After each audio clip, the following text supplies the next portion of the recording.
નમસ્કાર દર્શક મિત્રો, મહામંથનમાં આપ સૌનું સ્વાગત કરું છું। સૌથી પહેલી વાત, આજે ખેડૂત અને ખેતીની વાત જ્યારે થાય ત્યારે મોટે ભાગે ખેડૂતની આવક અને ખર્ચ, કૃષિ ઉપજના ભાવ, એમએસપી સહિતના મુદ્દા જ એ કેન્દ્રમાં હોય છે। તમામ મુદ્દાઓમાં ઓછી ચર્ચા થાય છે તો તે છે કે ખેતીના સાધનોની કે જેની પાછળ ખેડૂતની આવકનો સારો એવો હિસ્સો એ ખર્ચ થાય છે। 2016માં જ્યારથી જીએસટી લાગુ થયો ત્યારથી ખેતીને લગતા યંત્રો ઉપર જીએસટી લાગુ છે। ખેતીના સાધનો ઉપર જીએસટીનો મુદ્દો તાજેતરની જીએસટી કાઉન્સિલની બેઠક પછી ચર્ચામાં આવ્યો છે। એ વાત અલગ છે કે આ બેઠકમાં ખાતરને કરમુક્ત કરવા અંગેની ભલામણ મંત્રી સમૂહને મોકલવામાં આવી છે। જો કે ખાતરની સાથે સાથે ખેતીના સાધનો પણ કરમુક્ત થાય એવી માંગ એ ખેડૂતો કરી રહ્યા છે। વિવિધ કેટેગરીના કૃષિ યંત્રો ઉપર 12% સુધીનો જીએસટી લાગે છે। સરળ ભાષામાં સમજીએ તો કોઈ ખેડૂત 5 લાખ રૂપિયાનું ટ્રેક્ટર ખરીદે તો એને 12% લેખે 60,000 રૂપિયા જીએસટીના ચૂકવવાના થાય છે। આવા અનેક સાધનો છે જે સમયની માંગ પ્રમાણે ખેડૂત માટે અત્યંત જરૂરી બની ગયા છે। સામે પક્ષે સ્થિતિ એવી છે કે ખેતીના સાધનો ઉપર જીએસટી લાગવાથી જરૂરી યાંત્રિક સાધન નાના અને સીમાંત ખેડૂતોની પહોંચ બહાર જતા રહ્યા છે। અત્યારે ભારત કદાચ જૂજ દેશમાંનો એક છે જ્યાં મશીન આધારિત ખેતી હજુ 40 થી 45% છે, જ્યારે અમેરિકામાં 95% ખેતી મશીન આધારિત થઈ ચૂકી છે। ખેતીના સાધન કરમુક્ત થાય તેના લાંબા ગાળાના ફાયદા ન માત્ર ખેડૂતોને પરંતુ સાધનોનું ઉત્પાદન કરતા એકમોને પણ છે। જો નાનું ખેડૂત ખેતીના આધુનિકીકરણ તરફ વળશે તો તેની આવકમાં વધારો થશે, એ 100% સત્ય વાત છે। જો સરકાર ખેડૂતોની આવક બમણી કરવા ધારતી હોય તો માત્ર એમએસપીની સમીક્ષા કરવાથી કે અમુક ટકા એમએસપી વધારી દેવાથી નહીં ચાલે, એ હવે સમજવાની પણ જરૂર છે। જે સાધનોથી ખેતી કરવામાં આવે છે, જેના વગર ઝડપથી ઉત્પાદન શક્ય જ નથી, એવા સાધનો જ જો કર પ્રણાલીના વાંકે ખેડૂતને ઉપલબ્ધ નથી થતા તો તેના અંગે ગંભીરતાથી વિચારવાની જરૂર પડશે। ત્યારે આજે મહામંથનમાં એ સવાલનો જવાબ મેળવવા પ્રયત્ન કરીશું કે ખેતીના સાધનો કરમુક્ત ક્યારે।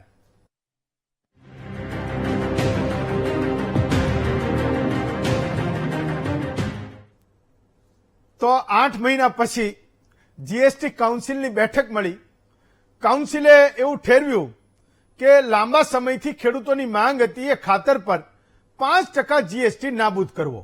આ વાત હવે ગ્રુપ ઓફ મિનિસ્ટર્સની એક વ્યવસ્થા છે, એ ત્યાં મોકલાઈ ચૂકી છે। શું થશે એ ખબર પડશે, પણ ખેડૂતોએ લાંબા સમયથી માંગ કરી રહ્યા છે કે તમે જીએસટીમાંથી આ બધી વસ્તુઓને મુક્ત કરો। તો દેશમાં ખેતીને સંકટ મુક્ત કરવાની દિશામાં કેટલાક નિર્ણયો એ ખૂબ જરૂરી છે, જે ખેતી સમાજ જે ખેતી કરે છે એ ખેડૂત સમાજ પણ લાંબા સમયથી એની માંગ કરી રહ્યો છે।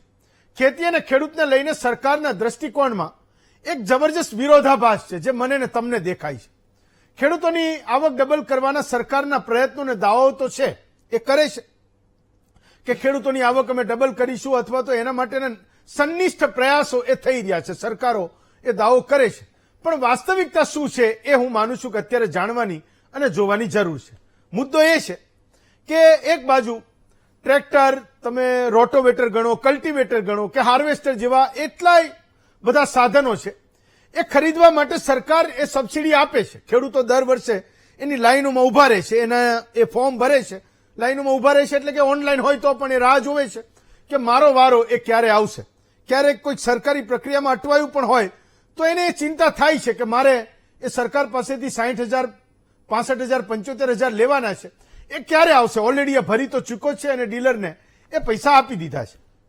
અને બીજી બાજુ એ જ ખેડૂતો આ જ સાધનો પર એક મોટો જીએસટી ભરી રહ્યા છે।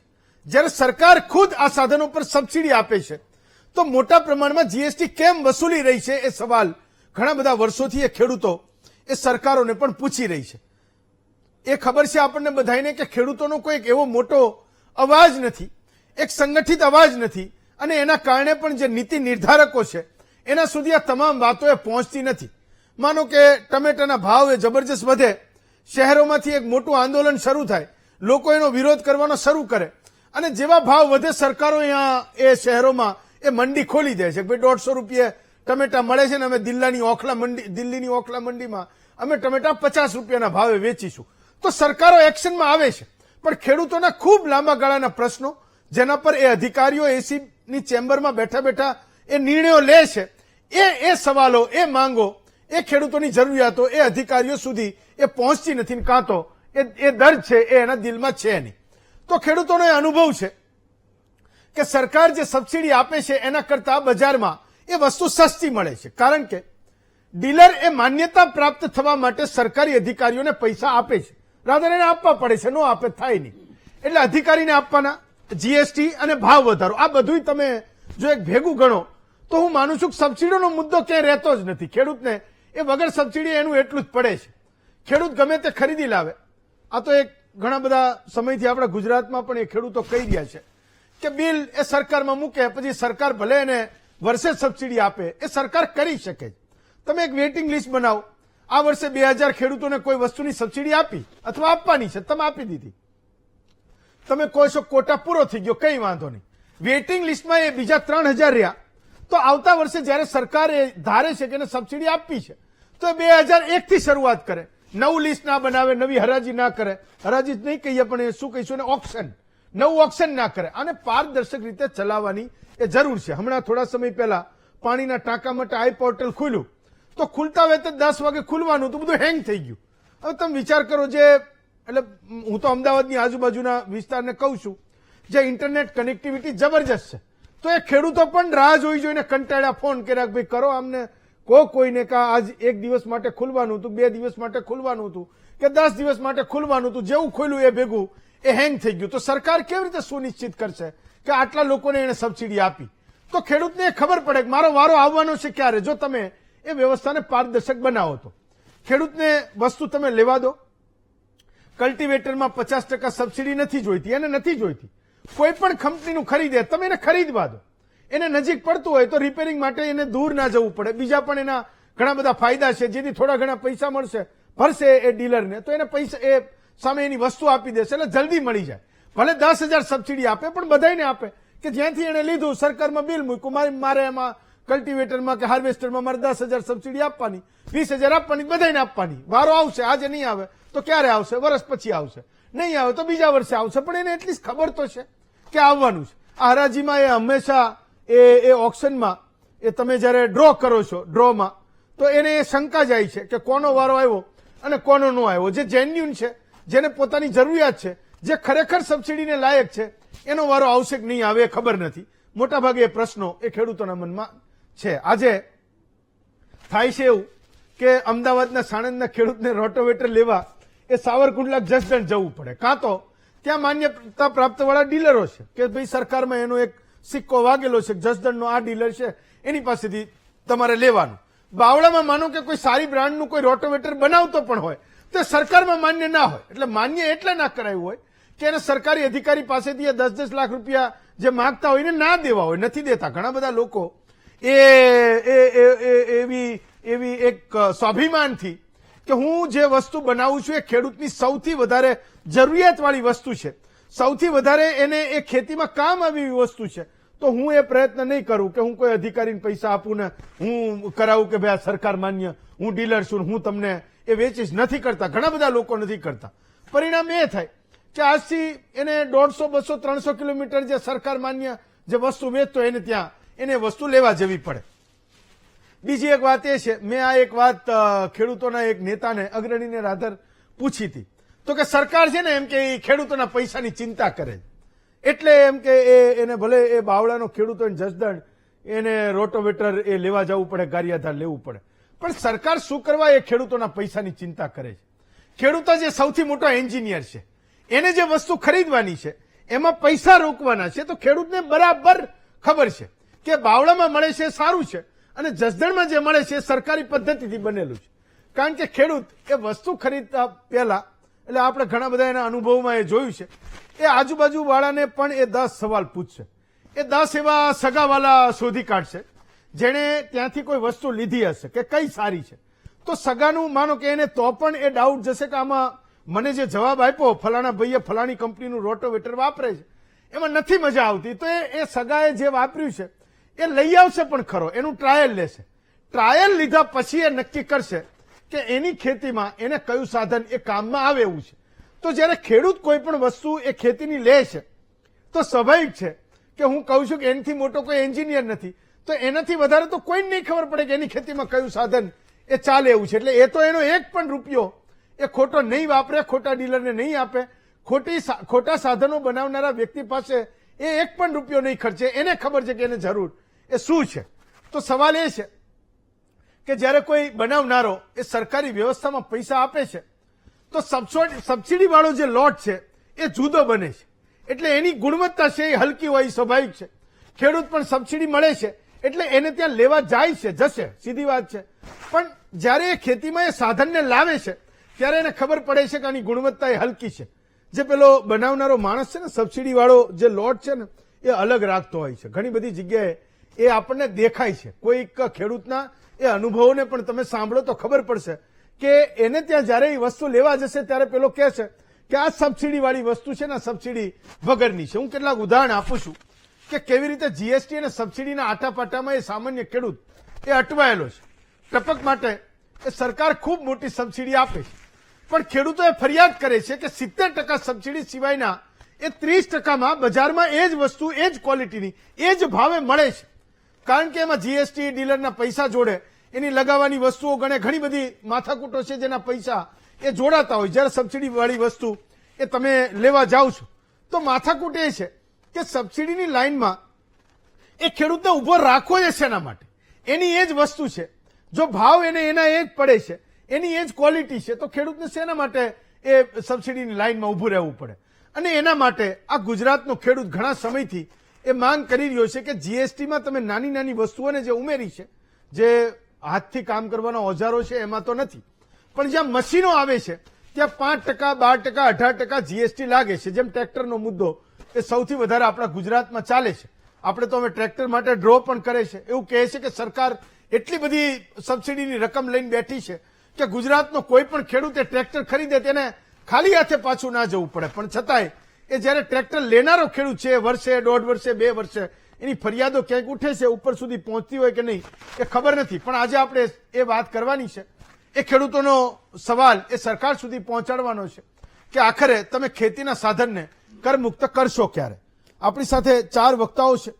હિતેન્દ્રભાઈ પટેલ છે, ભાજપના નેતા છે. મનહરભાઈ પટેલ છે, કોંગ્રેસના નેતા છે. વિઠ્ઠલભાઈ દુધાત્રા છે, કિસાન સંઘના નેતા છે. અને પોલાભાઈ ફળદુ છે, એ પોતે લાલપુર જામનગરના એ ખેડૂત છે અને આ બધામાં એ ખૂબ ઊંડો એ અભ્યાસ પણ ધરાવે છે. તો સૌથી પહેલા વિઠ્ઠલભાઈ તમારી વાત કરું છું. પહેલી વાર જ્યારે આ સરકાર બની પછી પહેલી વાર જીએસટી કાઉન્સિલની બેઠક મળી તો સરકાર એવું કહી રહી છે કે 1.5 વર્ષ 2 વર્ષ પહેલાની જે ગ્રુપ ઓફ મિનિસ્ટર્સ કે એની જે પોતાની એક સલાહ હતી, સ્થાયી સમિતિની એક સલાહ હતી કે ફર્ટિલાઇઝરમાં, ખાતરમાં તમે 5% જીએસટીમાંથી મુક્તિ આપો. તો જ્યારે સરકાર બની પહેલી જ જીએસટી કાઉન્સિલની બેઠક મળી તો એ વાત નક્કી કરી છે કે ચલો 5% એ ફર્ટિલાઇઝરમાંથી જીએસટી એ મુક્ત કરી શકે, સરકાર નિર્ણય લેશે. મને એવું લાગે છે કે જ્યારે જીએસટી કાઉન્સિલ મોકલી રહી છે તો સરકાર એને કન્સિડર પણ કરશે, કારણ કે નાણામંત્રી પણ એમાં છે. પણ મારો સવાલ એ છે કે ટ્રેક્ટર જેવા સાધનો માટે કેમ એ કોઈ દિવસ આંદોલન ના બન્યું? સરકારની સામે કેમ એક આકરા શબ્દોમાં એ માંગ ના ઉઠી કે તમે આ તમામ સાધનોમાંથી, જીએસટીમાંથી એ સાધનોને મુક્ત કરો? જ્યારે ખેતી એ ટુકડામાં વહેંચાઈ રહી છે. હવે જે ખેતીલાયક જમીનો છે એ નાના નાના સીમાંત ખેડૂતો એની ખેતી કરી રહ્યા છે.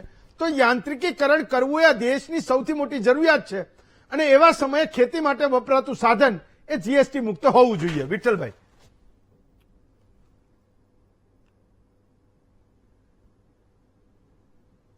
તમારો અવાજ મ્યુટ છે વિઠ્ઠલભાઈ, તમે અનમ્યુટ કરો તમારા મોબાઈલમાં. હા, અનમ્યુટ કરો.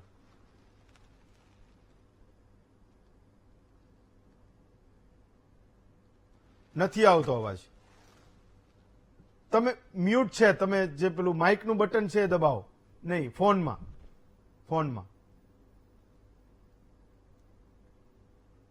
ઓકે, ચાલો હું પોલાભાઈને પૂછું છું, ત્યાં સુધીમાં મે બી એમના અવાજમાં કંઈક ઠીક થઈ જાય.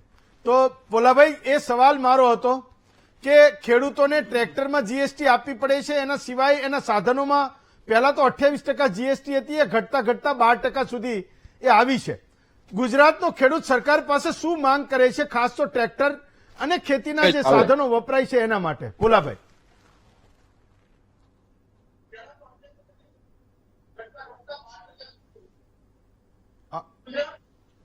બોલો. તમને મારો અવાજ સંભળાય છે પોલાભાઈ? આવે છે હા, હવે બોલો. હવે તમારો અવાજ સંભળાયો, બોલો. એક તો જીએસટી છે તો એ ટ્રેક્ટરમાં છે ને હા. 12% છે. 8 લાખનું ટ્રેક્ટર લઈ હા. 75,000 સબસિડી આપે અને 96,000 રૂપિયા આપણી પાસેથી જીએસટી થઈ. જી. અને બીજું એનાથી ને ગંભીર તો એ છે હા. કે ટ્રેક્ટર ને ટેલર, હા. સરકારે ટેલરને 15 વર્ષ પછી એને ન્યૂઝ કરી નાખવાનું, કેન્સલ કરી નાખવાનું. એટલે ટ્રેક્ટર તો કઈ પ્રદૂષણ ફેલાવતું નથી, તોય છતાં એ ટ્રેક્ટરનું ટેલર આપણે રદ કરી નાખવાનું, અથવા તો 8,000 રૂપિયા દર વર્ષે 8,000 રૂપિયા સરકારને એના પીયુસી પ્રદૂષણ ના ફેલાવે એના માટે ભરવાના છે. એના માટે મેં ખૂબ લડત કરી છે. અને ટ્રેક્ટરનો ટેલર છે ઈ લોકો હા. ધરારથી જુદા નંબર આપે. હા. એટલે ટેલરને 1 વર્ષ માટે દર ટેલરને 1 વર્ષ માટે ફ્રી આપે, દર વર્ષે કરવાનું. ટેલરને 15 વર્ષ માટે ફ્રી આપે. જી. તો ટ્રેક્ટર વગર તો હાલવાનું જ નથી ટેલર. હા. એ યોજાર છે, એક જાતનો યોજાર છે, પણ યોજારને વાહનની વ્યાખ્યામાં છે. કેન્દ્ર સરકારનો પરિપત્ર આપી દીધો છે હા. કે ભાઈ તમારે આને કરી નાખવાનું છે. હા. અને રાજ્યમાં વિધાનસભામાં ઠરાવ પાસ થઈ ગયો, પણ આ કર્મચારી ગાંધીનગર કમિશનર આઈને મેં વાત કરી, જામનગર આરટીઓમાં કરી ને તમામમાં કરી, તો ઈ બેને 1 નંબરથી જોઈન્ટ નથી કરતા. એટલે દર વર્ષે ખેડૂતને 10 થી 15,000 રૂપિયાનો વધારાનો ખર્ચો કરવો પડે છે. હા. 10 થી 15,000 રૂપિયાનો. જી. ને જીએસટીમાં છે ને અમે ફેન્સિંગ માટે છે, ગામમાં જે કોલ ફેક્ટરી હોય હા. એ જીએસટી વગરનું હોય હા. તો એની પાસે નહીં લેવાના, જામનગર લેવા જવાનું હા. જીએસટી વાળા. હા. એટલે અમને તો એના કરતા અહીં કરીને એ સસ્તું પડે.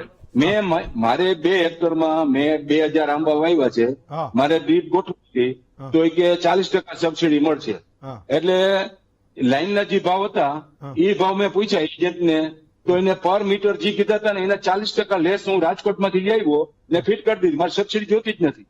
હા. તો કમિશનર એજન્ટને કમાવાનું અને કંપનીને કમાવાનું, સરકારને કમાવાનું. સબસિડી કરતા વધુ પૈસા એ લોકો આપણી પાસે લઈ લે છે. ઓકે. એટલે સબસિડી છે ને ના મળે તો કઈ નહીં, જીએસટી રદ કરે ને. આ ટ્રેક્ટરનું 8 લાખનું ટ્રેક્ટર આપે એને 12% જીએસટી છે. હા. હવે 96,000 થાય ને 75 આપે, એ વારો આવે તો આપે, ના આવે તો ના આપે. હા. એટલે એ ટપક પદ્ધતિમાં એવું છે. પછી પાણીના ટાંકાની તમે હમણાં વાત કરી, હા. એમાં તમે હંધાઈ બિલ લેવા જવાના, કડિયાના બિલ લેવા જવાના, એ બધું કરી ઓડિટ. ગોડાઉનમાં એવું છે, પતરાના બિલ લેવા જવાના, ઓપન બજારમાંથી પતરા લઈને ફિટ કરી દે ગામમાંથી, તો એ જે 40% સબસિડી આપે ને એટલું તો મટીરિયલમાં ફાયદો થઈ જાય. હા. એટલે સરકારમાં છે ને આ જીએસટી તો હોય જ નહીં ને તો જ ખેડૂતને ફાયદો. એ સિવાય યોજારો લ્યો તમે, ખાલી નાના યોજારો લ્યો ને તો એમાં ફેક્ટરીમાંથી જીએસટી લગાડીને જ આવે છે. હા. એટલે એના કરતા આ ટેલરનો મુદ્દો છે ને, એ સરકારે આમાં ક્યાં 15 વર્ષે ટેલર પ્રદૂષણ ફેલાવે છે એને નષ્ટ કરી નાખવાનું, નાબૂદ કરી દેવાનું. ઓકે. એટલે નાબૂદ કરો તો તમે આરટીઓમાં જાઓ તો 8,000 રૂપિયા તમારે એને ભરવા પડે એમ. ઓકે. એટલે આવું છે ને છેતરામણું છે. ખેડૂતને ખબર નથી કે આ રીતે કરાવે ને એજન્ટ કહે એટલે કરી નાખે. આરટીઓમાં આટલો ખર્ચો આવશે, એટલો આવશે. મેં ખૂબ લડત કરી કે 2ના નંબરે અન્ય રાજસ્થાનમાંથી હું લઈ આવ્યો, હિમાચલમાંથી લઈ આવ્યો, તો 2ના નંબર હોવા જોઈએ. 2ના નંબર 1 હોવા જોઈએ. ચાલો, હું તમારા બે મુદ્દા ઉપર પણ સવાલ પૂછું છું. વિઠ્ઠલભાઈ, મારો સવાલ સેમ છે કે 5% ખાતરમાં રાહત આપવાની વાત થઈ રહી છે, પણ ખેડૂતોની એ માંગ છે કે ખેતીમાં જે સાધનો વપરાય છે, તમે એવી શંકા ના કરો કે ઇન્ડસ્ટ્રીમાં પણ એ લોકો એની સબસિડીના નામે લઈ જશે. એના કોઈ ચેક એન્ડ બેલેન્સ એ ગોઠવી શકાય, પણ નાના ખેડૂતને રાહત થાય એ દિશામાં સરકારે નિર્ણય લેવો જોઈએ. જીએસટી કાઉન્સિલ જે ભલામણ મોકલે તો સરકાર લઈ લે કે હા ભાઈ તમારી વાત ઓકે છે, ખેડૂતોની માંગ છે, કરવાનું છે. વિઠ્ઠલભાઈ. હા હેમંતભાઈ, આવે છે અવાજ મારો? હા, તમારો અવાજ આવે છે વિઠ્ઠલ કાકા, આવે છે. હવે જે આ જીએસટી ને સબસિડીની જે માયાજાળ છે ને એ ખેડૂતોને લૂંટવાની છે અને અધિકારીઓના ખીચા ભરવાની છે. આમ તો બધાને જ ખબર જ છે. તમે જે શરૂઆતમાં વાત કરી અને ભાઈએ પણ જે વાત કરી કે ડીપની અંદર આઈએસઆઈ માર્કા વાળી ડીપો આવે છે અને છતાં પણ સબસિડીની અંદર જો એ કંપનીએ ખેડૂતોને આપવા માટેની ગોઠવવાની હોય તો પહેલેથી જ ગોઠવણી કરી અને અમુક પ્રકારનો વહીવટ કરી અને વહીવટ કરવો પડે તો જ એની માન્યતા પ્રાપ્તિ એને મળે છે. અને એ માન્યતા પ્રાપ્ત થાય એટલે એને મોંઘી આપવી પડે છે, સસ્તી પોસાતી નથી, કારણ કે આ કમિશનો આપવા પડે છે. એટલે જીએસટી અને સબસિડી આ ખેડૂતોને એક હારવાનું એક જાણે ષડયંત્ર છે. વર્ષોથી અમે જીએસટી નાબૂદ, ઇનપુટની અંદર જીએસટી નાબૂદની વાત કરીએ છીએ. એટલા માટે કરીએ છીએ કે ખબર છે આપણને કે જયારે એમએસપી બાંધવાની વાત હોય છે ત્યારે કોઈ પણ જણસનો કેટલું ખર્ચ થયું છે એના આધારે એમએસપી બંધાતી હોય છે. તો જીએસટી કે ટેક્સ ને કરને હિસાબે ખેડૂતોને ઉત્પાદન મોંઘું પડતું હોય અને પછી એમએસપી આપણે નીચી બાંધીએ તો ખેડૂતને પરવડે નહીં. આપણે સમજીએ એક બાજુ સરકારની પણ એક યોજના છે કે ખેડૂત એનું કોસ્ટ ઓફ કલ્ટિવેટર નીચું લાવે, એટલે કે એનો ખર્ચ છે નીચો આવે તો ખેડૂતની જે પડતર નીચી આવે તો ખેડૂતોને સસ્તો માલ બજારમાં પહોંચાય. તો એને માટે સરકારે પહેલ એ કરવી પડે કે એને જીએસટી નાબૂદ કરવી પડે. જીએસટી નાબૂદ થાય તો જ ખેડૂતોનો ખર્ચ ઘટે. બાકી બીજી રીતે આ સંજોગોની અંદર અત્યારે આધુનિકીકરણ થઈ ગયું છે, યાંત્રિકીકરણ જ થઈ ગયું છે, મજૂરથી ખેતી કરવી એકદમ મોંઘી પડે છે. એવા સંજોગોની અંદર યાંત્રિકીકરણ થઈ ગયું છે તો યંત્રો સસ્તા મળે અને સહજ રૂપે મળે અને ઉપલબ્ધ મળે, સબસિડી મળે તો સીધી ખેડૂતના ખાતામાં મળે. જે કોઈ ખેડૂત, તમે શરૂઆતમાં જ કીધું કે કલ્ટિવેટર કે રોટાવેટર એને જ્યાંથી લાવે એનું બિલ રજૂ કરે એટલે સબસિડી આપી દેવાની.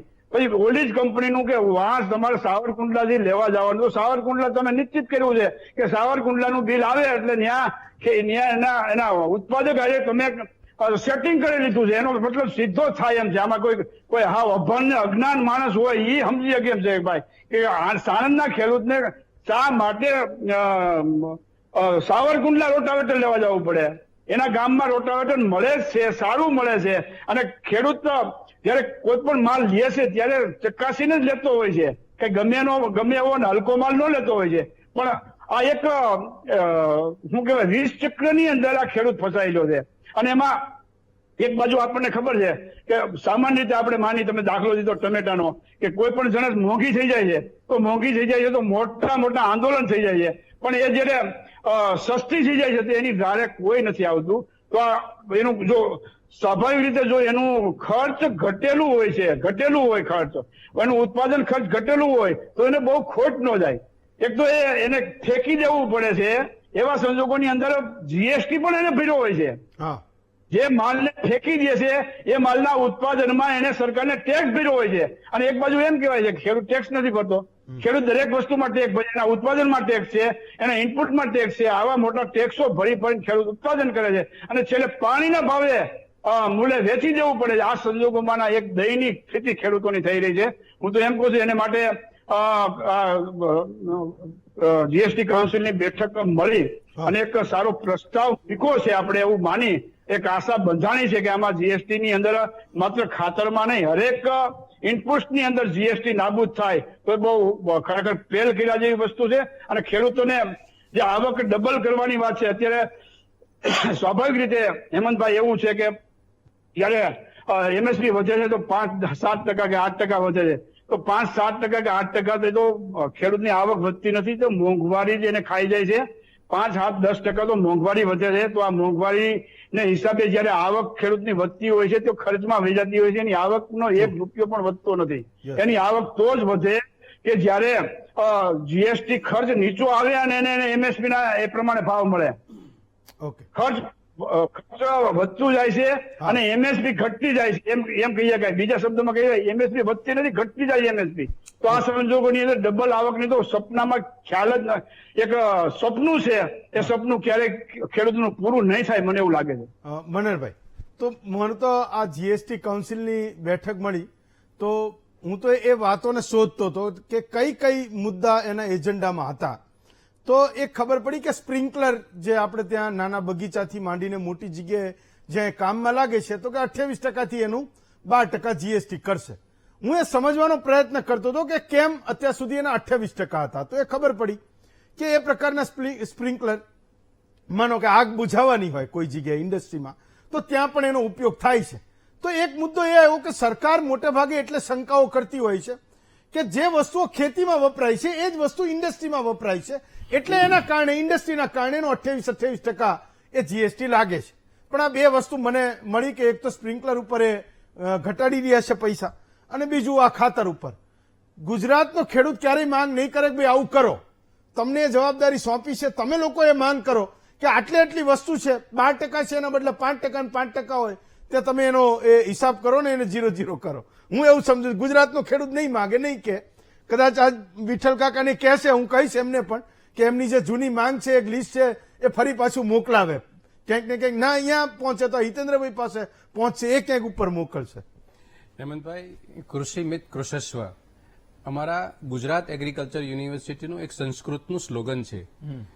એ કૃષિ મિત કૃષસ્વ એટલે કે હે કૃષિકારો, કૃષિ માટે કાર્ય કરતા રહો.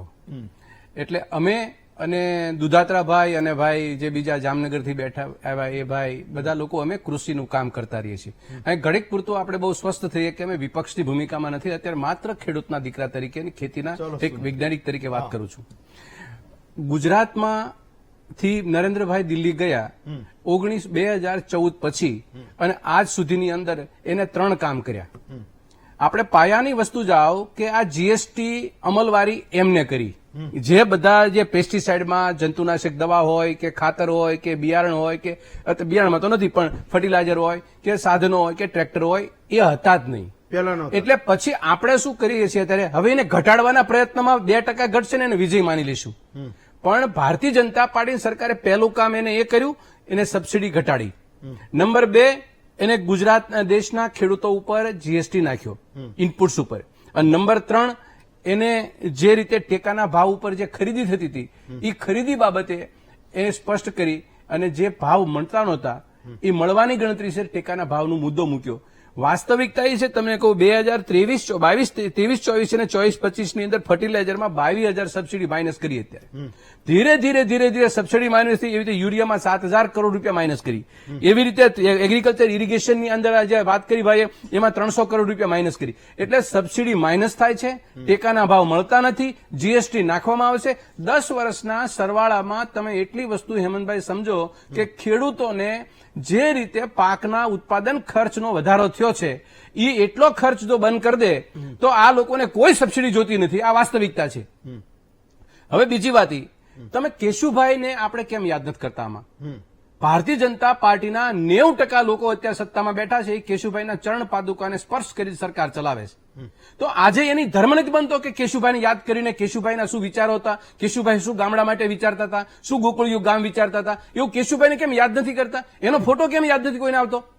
કેશુભાઈ એમ કહેતા હતા કે ટ્રેક્ટર છે એ સુધરેલું ગાડું છે, એક સુધરેલું ગાડું છે. આ ખેડૂતના દીકરાને ટ્રેક્ટરની અંતર સામગ્રીની બાબતમાં કે આધુનિક સામગ્રીની બાબતની અંદર પહેલું જો કોઈ સાધન હોય તો એ ટ્રેક્ટર છે. તમે બે બહુ વિશ્લેષણ કર્યું ને ભાઈ દુધાત્રાભાઈ વિશ્લેષણ, તમે કીધું કે 5 લાખના ટ્રેક્ટરની અંદર 60,000 સબસિડી આપે અને પછી 50,000 રૂપિયા સબસિડીમાં 60,000 જીએસટી વયા જાય, 10,000 તો તોય નુકસાન જાય છે.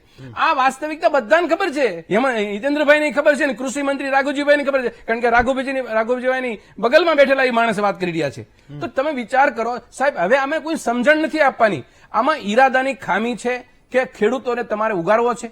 ખેડૂતોને તમે જે કૃષિ પાક ઉત્પાદન ખર્ચ વધે છે એ ઘટાડવા માટે થઈને રોકેટ સાયન્સ કોઈ છોડવા નથી. હેમંતભાઈ, બહુ સીધી સાદી વાત છે. ટ્રેક્ટરને આજે ગાડાનો દરજ્જો આપી દો, કમ્પ્લીટલી પતી ગયું. તમને ખબર છે ખેડૂત આજે ખેતીના કામ માટે કોઈ પણ જગ્યાએ બહુ તો એ લગ્નના ચાંદલાના ખર્ચામાં કદાચ એ જગ્યાએ એક ગામથી બીજી જગ્યાએ લઈ જતા છે, એ ટ્રેક્ટરનો ઉપયોગ કરતા છે. વિશેષ તો કઈ છે નહીં. પણ બીજી એક વાત એ કહું, 2016 ની અંદર આ જયારે જીએસટી કાઉન્સિલની અંદર બેઠક કરી અને જે જીએસટી લગાડ્યું ત્યારે ગુજરાતની અંદર આવી એક કમિટી બની. એ રાજ્ય સરકારે બનાવી હેમંતભાઈ.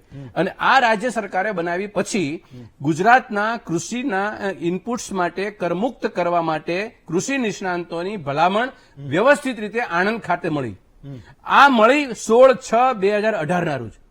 આ કમિટીની અંદર કૃષિ તજજ્ઞ આઈઆઈએમના એક પ્રોફેસર હતા, નાબાર્ડના ચેરમેન હતા, મહારાષ્ટ્રના એસીએસ હતા, એસ કે ગોયલ હતા, જુનાગઢ કૃષિ યુનિવર્સિટીના તત્કાલીન યુનિવર્સિટીના વાઇસ ચાન્સેલર ડોક્ટર એ રાઠોડ પાઠક હતા અને કેન્દ્ર અને રાજ્યના બંનેના કૃષિ મંત્રી હતા. હા. સાહેબ આ લોકોએ ભલામણ એ કરી હતી કે ગુજરાતમાં કે દેશમાં, આપણા રાજ્યમાં તો પહેલી વાત છે, પણ રાજ્યમાં કે નહીં દેશમાં પણ આ કૃષિ ઇનપુટ્સ ઉપરથી તમે જીએસટી તમે રદ કરો.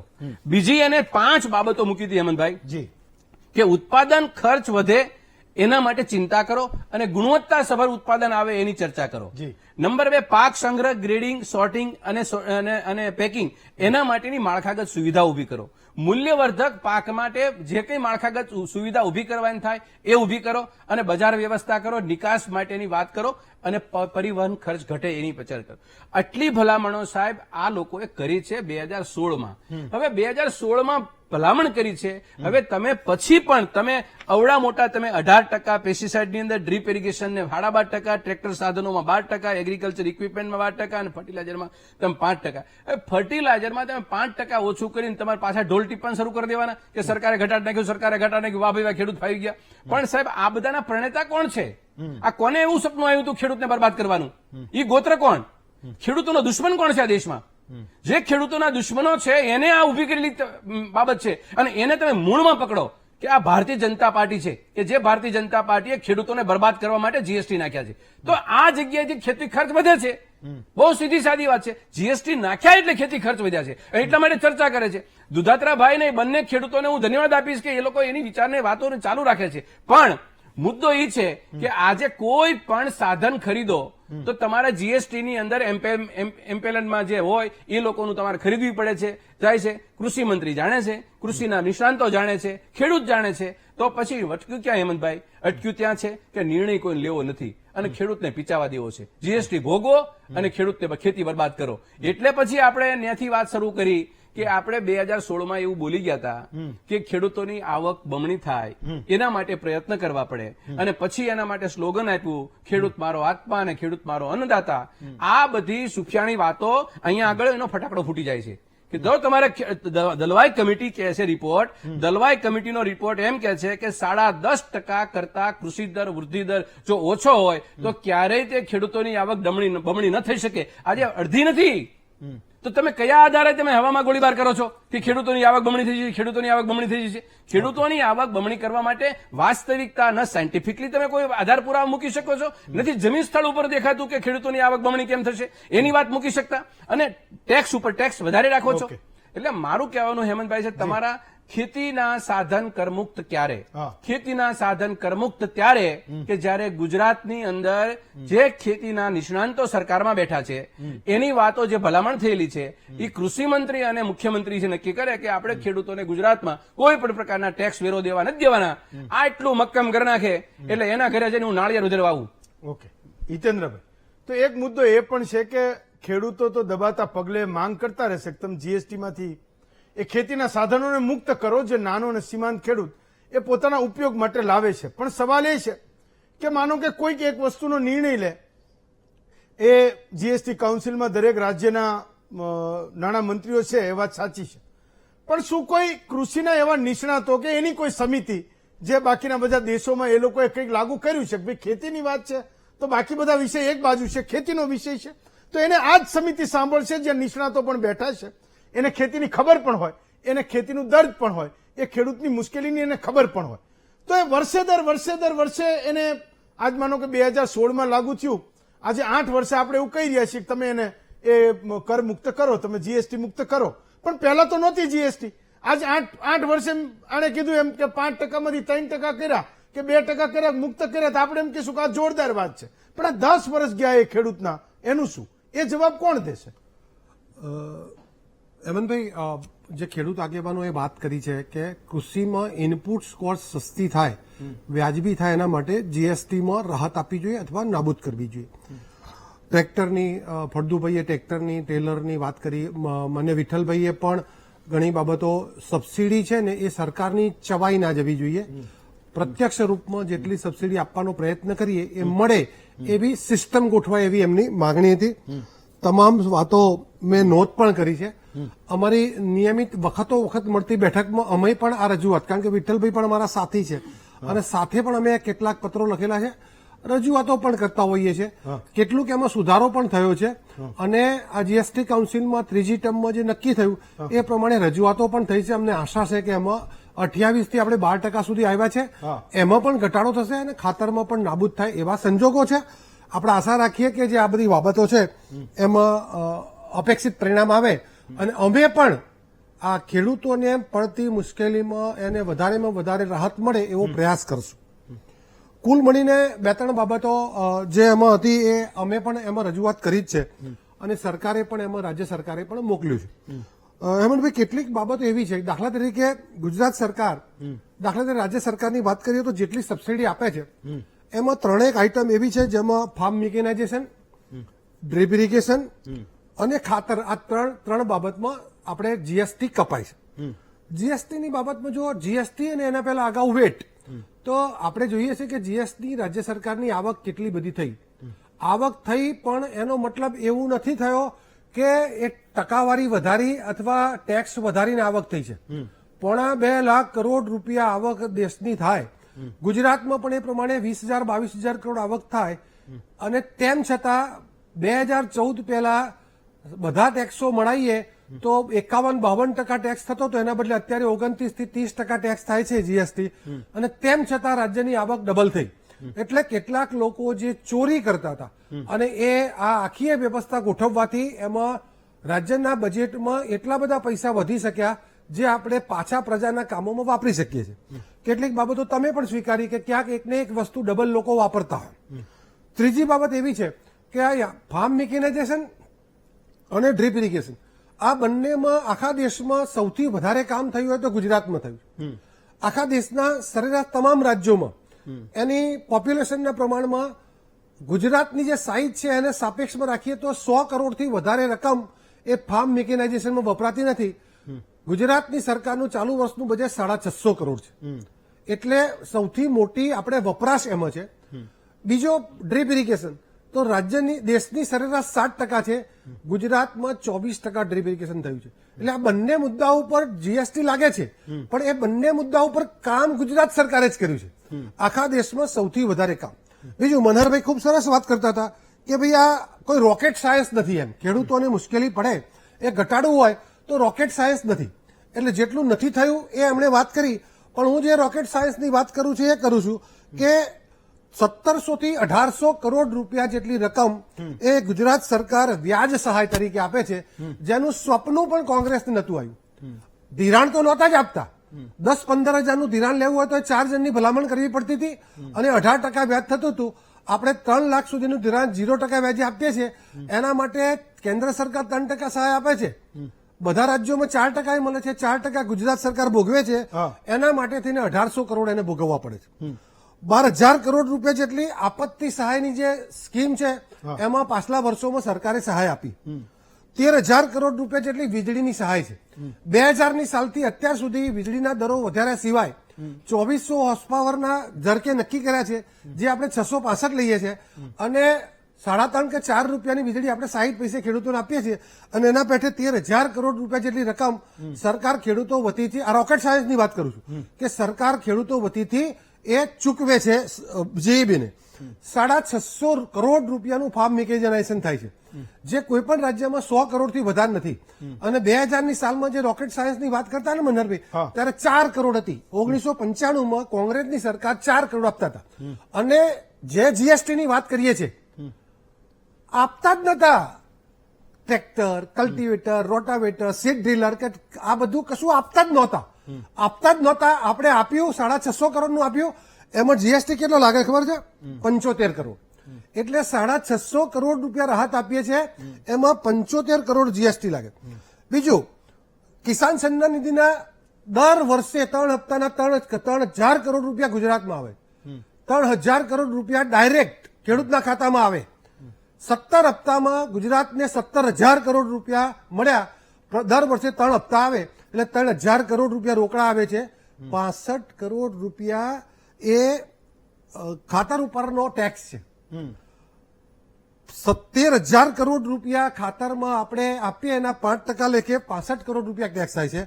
અને 700 કરોડ રૂપિયાની ડ્રીપ ઇરિગેશન આપીએ છીએ, એમાં 85 કરોડ રૂપિયા આપણે 12% પ્રમાણે ટેક્સ લઈએ. એટલે 150 થી પોણા 200 કરોડ ટેક્સ લઈએ છે. એની સામે ગુજરાત સરકાર 42,000 કરોડ રૂપિયાની ગુજરાતમાં કેન્દ્ર અને રાજ્ય સરકારની યોજનાઓની સહાય છે. આમાં મોટાભાગની સહાયમાં 1995 પહેલા ખાતું જ નહોતું ખુલ્યું. હા. ખાતું જ નહોતું તો ખુલ્યું. એમણે તમે એટલે- ખાતા ખોલ્યા એટલે તમારો વારંવાર પણ મારું કહેવું એવું છે હા. કે અમારી ભૂલ, હા. અમે પોણા 200 કરોડ લઈએ છીએ, પણ એવું પણ નહીં. એની સામે એને તો કોઈ દી 156 નહોતા આપતા, તમને આપે, તમારી પાસે માગશે ને ક્યાં જશે મને કહો. ના, હું એ જ વાત કરું છું જે કે કોઈ દી આમાં- તમારો વારો નહોતો, હું તો આમાં- અહીંયા જ તમારો આમાં વારો. રોકેટ સાયન્સની વાત કરું છું. હા, એમણે હું કીધું આવીશ તમારા પાસે. કે ભાઈ ખાતરની સબસિડી કાપી. હા. ખાતરની સબસિડીનું મિકેનિઝમ મનહરભાઈ જેવા સાયન્ટિસ્ટ ના સમજે હા. કે એમના વખતમાં 59,000 કરોડ સબસિડી હતી 2014માં. આંતરરાષ્ટ્રીય બજારમાં ભાવો વધ્યા એટલે એની કિંમતો વધતી જઈ. ખેડૂતને એના ભાવે આપવું છે એટલે સરકાર ઉત્પાદનનો જે કોસ્ટ વધ્યો છે, હા. સમજે મોટાભાગે ફોસ્ફેટિક કે પોટાસિક ખાતરો તો ફોરેનથી જ આવે છે. યુરિયાના ખાતરનો પણ મોટાભાગનો જથ્થો 70% બહારથી આવતો તો અત્યારે આપણે 50% પહોંચ્યા છે. તો આ ઇમ્પોર્ટમાં જે કોસ્ટ વધી એના હિસાબે સબસિડી 2,60,000 કરોડ જેટલી જઈ. પાછલા 2 વર્ષથી એ ઘટી છે, તો સરકારને એનો હિસ્સો આપવાનો ઘટ્યો છે. તો એ સરકાર ખેડૂતોની સબસિડી કાપી નથી, એને ઉત્પાદન જે મોટું આંતરરાષ્ટ્રીય બજારમાં ખરીદી મોંઘી થતી હતી એનો ઘટાડો થયો છે. એટલે ઉત્પાદન એ સબસિડી કાપી છે એવું ના કહી શકાય. હા. તમે જુઓ રોકેટ સાયન્સ શું કર્યું કે ડ્રીપ ઇરિગેશનમાં 70% સબસિડી આપી, હા. 0% વ્યાજે ધિરાણ આપ્યું, 35 લાખ હેક્ટરમાંથી 53 લાખ હેક્ટર સુધી આપણે લઈ ગયા, સિંચાઈ હેઠળનો વિસ્તાર લઈ ગયા, કિસાન સન્માન નિધિથી રોકડા પૈસા આપવાનું શરૂ કર્યું, વીજળીના કનેક્શનો માગો ત્યારે આપવાનું અને જૂના ભાવે આપવાનું આપણે ચાલુ રાખ્યું. ઓકે. આ બધાથી શું થયું હા. કે આજે દેશમાં ગુજરાત રાજ્યના જીએસડીપીમાં સૌથી વધારે હિસ્સો 19% આપે છે.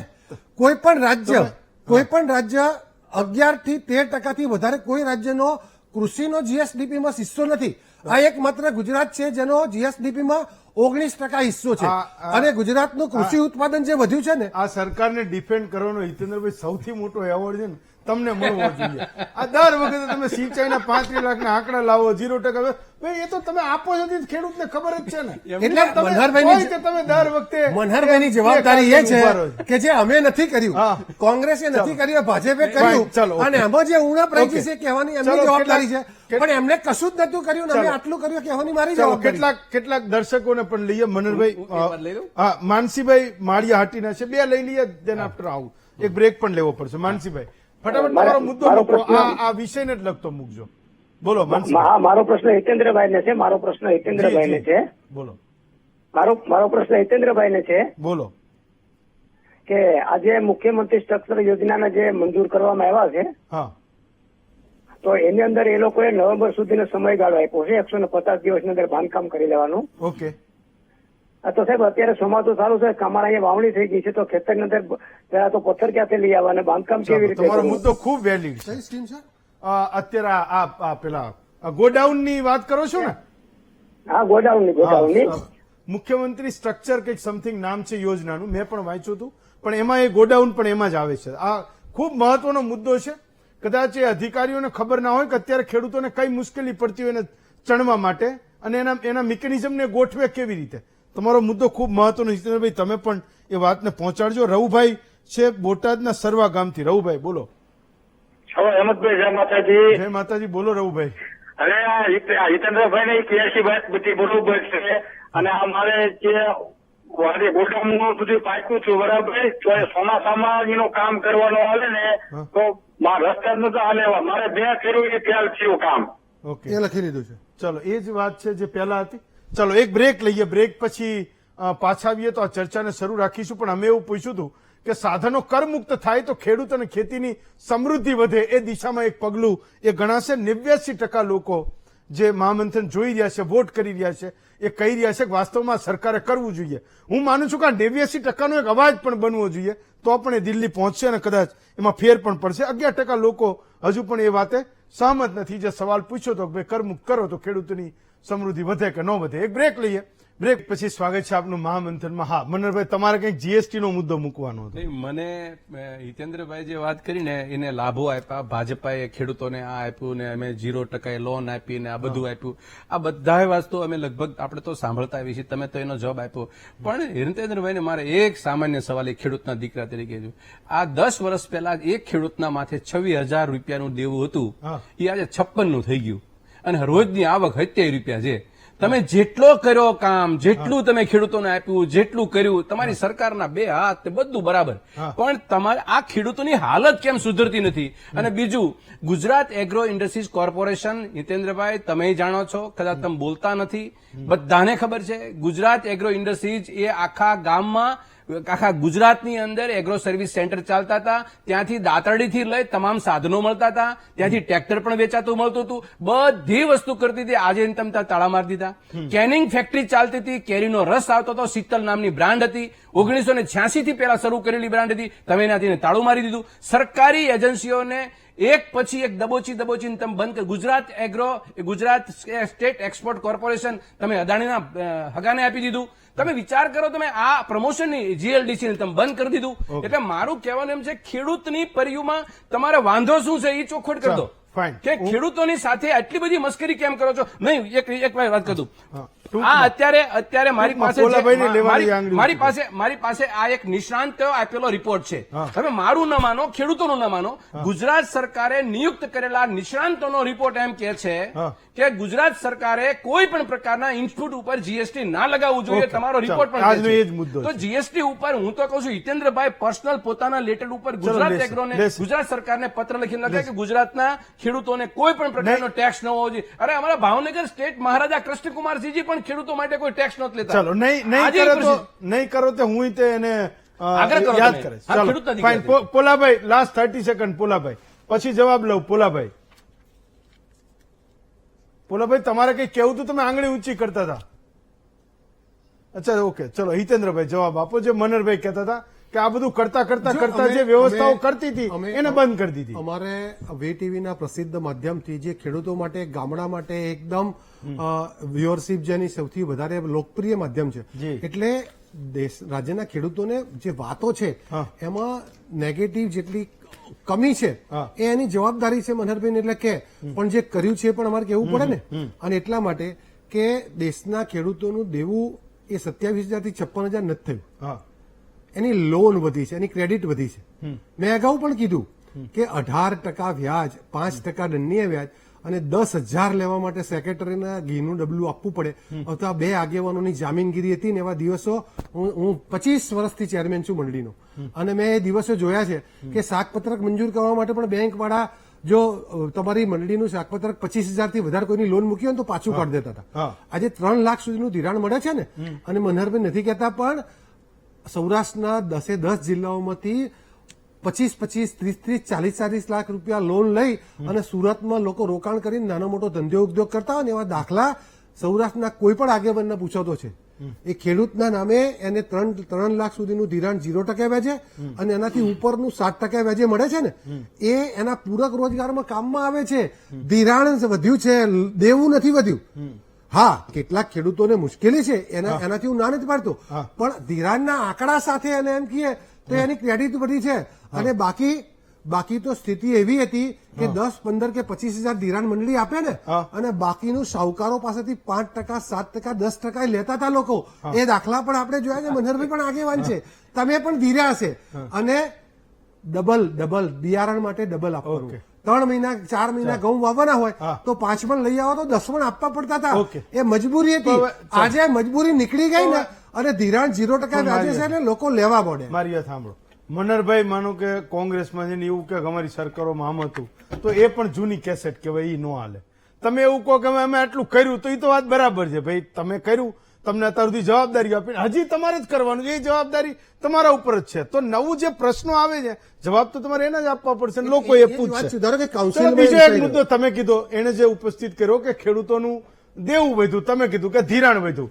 હવે એમાં આજે મારી પાસે રિસર્ચ નથી, તો હું ફરીવાર કરીને આવીશ, તમને બેન પાછા બોલાવીશ, કેટલાક ખેડૂતોને પણ બોલાવીશ, આજ જેમ પોલા કાકાને બોલાવ્યા એમ, અને તમને બેન ભેગા કરીને આ વાતની ચોખવટ પણ કરીશ, લોકોના હિતમાં એ સવાલો તમને પણ પૂછીશ. હિતેન્દ્રભાઈ, મનહરભાઈ, વિઠ્ઠલભાઈ અને પોલાભાઈ, ચારેય પ્રવક્તાઓનો ખૂબ ખૂબ વક્તાઓનો આભાર માનું છું. આજે રજા આપશો, આવતીકાલે વધુ એક નવા વિષય સાથે ફરી મળીશું.